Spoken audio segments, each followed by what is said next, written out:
বন্ধুসকল নমস্কাৰ এই মুহূৰ্তত কৰ্মচাৰীসকলৰ বাবে এটা গুৰুত্বপূৰ্ণ ইনফৰমেশ্যন জনাবলৈ চেষ্টা কৰিছো জনাবলৈ লৈছো চাওক ইউপিএছ বা ইউনিফাইড পেনশন স্কিম বা একত্ৰিত পেনশন আঁচনি আহিলে 10,000ৰো অধিক কৰ্মচাৰীয়ে পেনশন নাপাব এটা গুৰুত্বপূৰ্ণ ইনফৰমেশ্যন আজি প্ৰকাশ পাইছে বন্ধুসকল কেন্দ্ৰীয় চৰকাৰে ইউপিএছ বা ইউনিফাইড পেনশন স্কিম আঁচনিটো ঘোষণা কৰাৰ 2-4 দিন পাছতেই এটা গুৰুত্বপূৰ্ণ ইনফৰমেশ্যন প্ৰকাশ পাইছে বন্ধুসকল আজিৰ এই ভিডিঅ'টোৰ জৰিয়তে এই গোটেই ইনফৰমেশ্যনটোৰ সম্পূৰ্ণ সবিশেষ আপোনালোকক জনাবলৈ চেষ্টা কৰিম তাৰ আগতে আপোনালোকক এটা সৰুকৈ অনুৰোধ জনাবলৈ বিচাৰিছো ইতিমধ্যে দিনটোৰ ভিতৰত বহুকেইটা গুৰুত্বপূৰ্ণ ইনফৰমেশ্যন আমি পাই থাকো আৰু গোটেই সমূহ ইনফৰমেশ্যন কভাৰ কৰি ভিডিঅ' ৰূপে আপোনালোকৰ ওচৰত জনাবলৈ সম্ভৱপৰ নহয় গতিকে এটা নতুন কথা চিন্তা কৰিছো এটা টেলিগ্ৰাম চেনেল খুলিছো আৰু সেই টেলিগ্ৰাম চেনেলটোত যেকেইটা ভিডিঅ' বনাই আপোনালোকক দিব পাৰোতো দি যাম আৰু যেকেইটা ইনফৰমেশ্যন ভিডিঅ' বনাবলৈ সক্ষম নহওগৈ বা সময় নিমিলেগৈ সেইকেইটা আপোনালোকক টেলিগ্ৰামৰ যোগেদি আপডেট কৰিম গতিকে এইখিনিতে সৰু অনুৰোধটো এইটোৱেই যে অনুগ্ৰহ কৰি টেলিগ্ৰাম চেনেলটোত আপোনালোকে জয়েন কৰক আৰু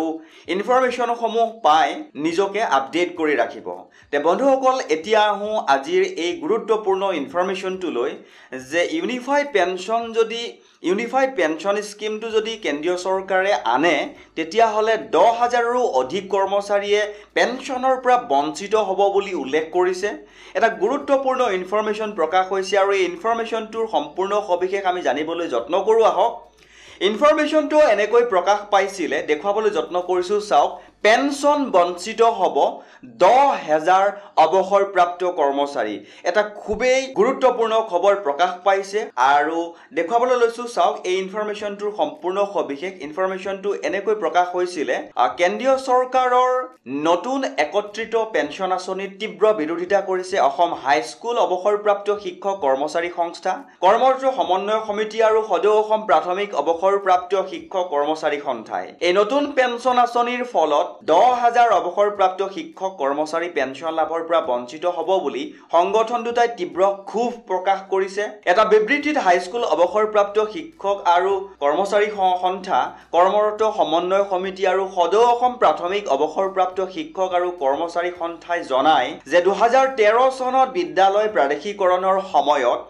NPSৰ অন্তৰ্ভুক্ত কৰিবলৈ শিক্ষক কৰ্মচাৰীজনৰ চাকৰিৰ কাৰ্যকাল অৱসৰ গ্ৰহণ কৰা সময়লৈকে 10 বছৰ আছে নে নাই শিক্ষা বিভাগৰ চাবলৈ চিন্তা ভাৱনা নাছিল এটা গুৰুত্বপূৰ্ণ ইনফৰমেশ্যন প্ৰকাশ হৈছে গতিকে যিসকলে এই ভিডিঅ'টো চাই আছে সম্পূৰ্ণ শেষলৈকে চাই সহযোগিতা কৰিব বুলি আশা ৰাখিছোঁ কাৰণ আৰু কেইটামান গুৰুত্বপূৰ্ণ ইনফৰমেশ্যন প্ৰকাশ হৈছে এই যে কেন্দ্ৰীয় চৰকাৰে প্ৰকাশ কৰিলে বা কেন্দ্ৰীয় চৰকাৰে যে এপ্ৰুভেল দিলে UPS ইউনাইটেড পেনশন স্কিম এই ইউনাইটেড পেনশন স্কিমৰ ওপৰতে এই গুৰুত্বপূৰ্ণ ইনফৰমেশ্যনসমূহ প্ৰকাশ পাইছে তে বন্ধুসকল দেখুৱাবলৈ যত্ন কৰিছোঁ চাওক ইয়াতে লিখিছে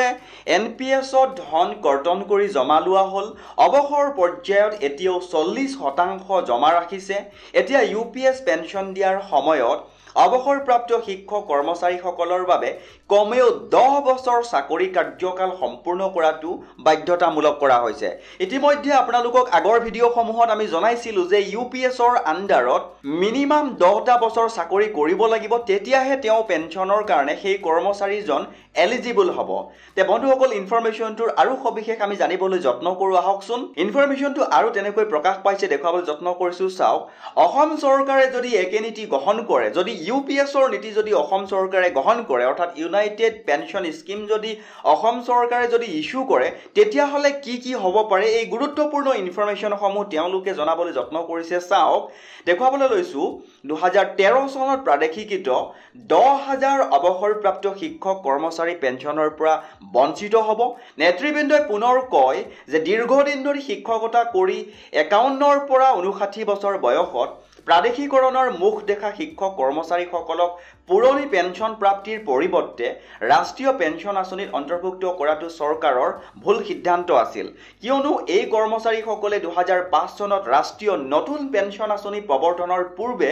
চাকৰিত যোগদান কৰিছিল এটা গুৰুত্বপূৰ্ণ ইনফৰমেশ্যন বুলি ক'ব পাৰি কাৰণ 2013 শিক্ষক বা কৰ্মচাৰীসকলক প্ৰাদেশিকৰণ কৰা হৈছিল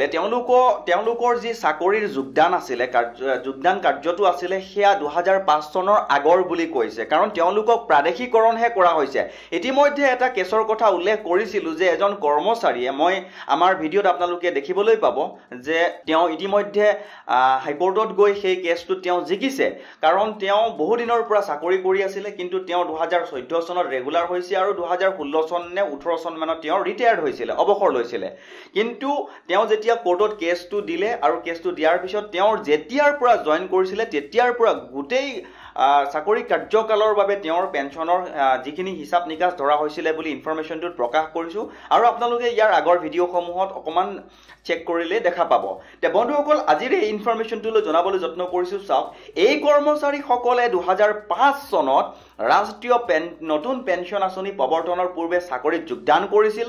এই শিক্ষক কৰ্মচাৰীসকলে বেতন হিচাপে তদৰ্থ মঞ্জুৰি বিত্তীয় সকাহো পাইছিল বুলি নেতৃবৃন্দই ব্যক্ত কৰে সন্থাই 2005 চনৰ পূৰ্বে কৰ্মত যোগদান কৰা 2013 চনত প্ৰাদেশিকৃত অৱসৰপ্ৰাপ্ত আৰু কৰ্মৰত শিক্ষক কৰ্মচাৰীসকলক অসম পেঞ্চন 2069ৰ অধীনত পুৰণি পেঞ্চন দিবলৈ দাবী জনাইছে তে বন্ধুসকল ইনফৰমেশ্যনটো নিশ্চয় আপোনালোকে গম পাইছে যে যিমানেই যি NPS আনক বা UPS আনক অল্ড পেঞ্চনৰ সমকক্ষ নহয় বুলি বহু দল সংগঠনে বৰ্তমান খুব প্ৰকাশ কৰিছে আৰু যদি ইনফৰমেশ্যনটো আপোনালোকৰ ভাল লাগিছে আগলৈকো যদি এনেকুৱা চাকৰিৰ সৈতে জড়িত বিভিন্ন গুৰুত্বপূৰ্ণ ইনফৰমেশ্যন আপোনালোকে পাই থকাটো বিচাৰে এটা ক্লিকতে মোবাইলত তেনেহলে অনুগ্ৰহ কৰি চেনেলটো সাবস্ক্ৰাইব কৰি হাতত ৰাখিব বুলি আশা ৰাখিলো